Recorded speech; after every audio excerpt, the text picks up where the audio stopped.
Bienvenido from the beautiful, beautiful Medellin, where I am so blessed to live.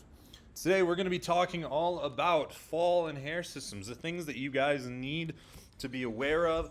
I have a list of things. It's going to be a rapid fire video, so buckle up, grab a drink, grab some popcorn, and let's get going. So, with fall, right, there's some certain things that we need to take care of. There is a climate shift going on. Fall weather is drier, it's windier, it's colder, and this can affect your hair system and your scalp. So, with this right here, we know that less humidity means that your hair system can actually lose moisture faster, making it feel coarser and frizzier. Now, that is never a good thing because one of the things that people hate is when you get a new system, oh, it feels so ever so silky smooth, but then guess what happens after a little bit of time? Oh man, it's gone. It's now coarse. It doesn't feel real, all this kind of stuff. So we want to prevent that as much as possible during this time period. Next, for adhesive wears, right, these cooler temperatures, they can also change how your bond behaves. Oils in your scalp react differently. You're in a place and sudden temperature changes happen. You might actually notice some shorter bonding times, so we'll talk about that. So we'll go through some of those pro tips for you guys. So the big problems, once again, dryness, right? This is actually going to steal moisture from your hair. The next is some frizziness and coarseness. Hair fibers, they absorb less moisture. Bond issues, your skin oils and sweat might actually change with the temperature. Color fading, because the UV exposure still exists, that's a real thing. And the fall sunlight is deceivingly strong, right? Because you don't actually feel the heat, you don't feel the power of the sun, especially if you're in higher altitudes. And next, scalp flakiness, right? This is about protecting the skin. Lower humidity equals a drier scalp equals irritation under the system. So, how do we ultimately mitigate all of this hoopla? How do we get through it? So, first, hydration is the key.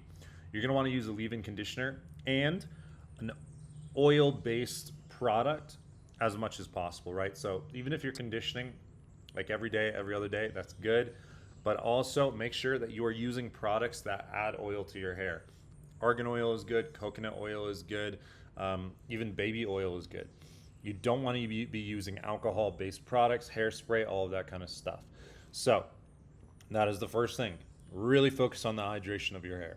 Now the next thing, right? We want to clean your hair, but you don't want to overstrip it. So as always, I don't recommend that you shampoo your hair often. Honestly, I think once a week is plenty. Honestly, once a week is plenty. You might even go 2 weeks.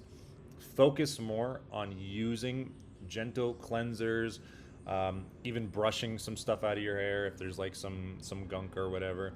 But really, really focus on using conditioner, right? You can use that basically every day, 2 to 3 times a week is good. Next, protecting from static, from frizz, from all of that kind of stuff, right?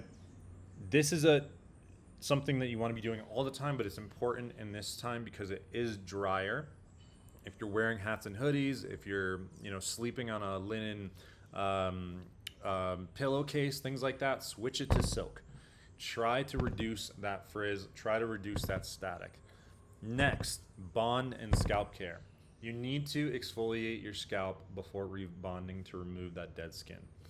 If you're noticing shorter hold times, you want to get a scalp protector. This can create a barrier between your skin, the oil that's in your skin, and the adhesive. So as always, scalp protector is a good idea, but also make sure that you're exfoliating gently your scalp. You don't want to be exfoliating it like crazy and causing a bunch of irritation though. So gently. Next, color and sun protection. This is what it comes down to, right? You want to preserve the color that's inside of your hair system. If you don't actually do that, your hair system is not going to last a long time. You have to dye it. Dyeing it itself is a solution, but it also dries out the hair more. So, with that, use a UV protectant spray. Use a UV protectant spray. Don't just rely on coloring it back. Try to be preemptive with this solution here. Now, here's the thing, right? If you do need a new hair system during this time period, Livivid, they're doing 20% off all hair systems. So that's a really great thing. It's a good time to try a new look for fall. Actually, you could even, go gray and try like a gray vampire look for Halloween or something like that. But either way, any system, 20% off at LaVivid, which is great. So you can just use the link in the description to grab the deal before it ends. But either way, let's kind of get back to it, right? Taking care of your hair system during this time is really, really simple if you know what's happening to it. So you just need to make a few adjustments, right? You need to focus on that hydration, reducing the frizz and static. Those are really important. UV protection. If you do those things, you're going to be in a really, really good spot. And if you need one of those hair systems for 25% off, you know where to find them. All right? Look down in the description. Talk to you soon.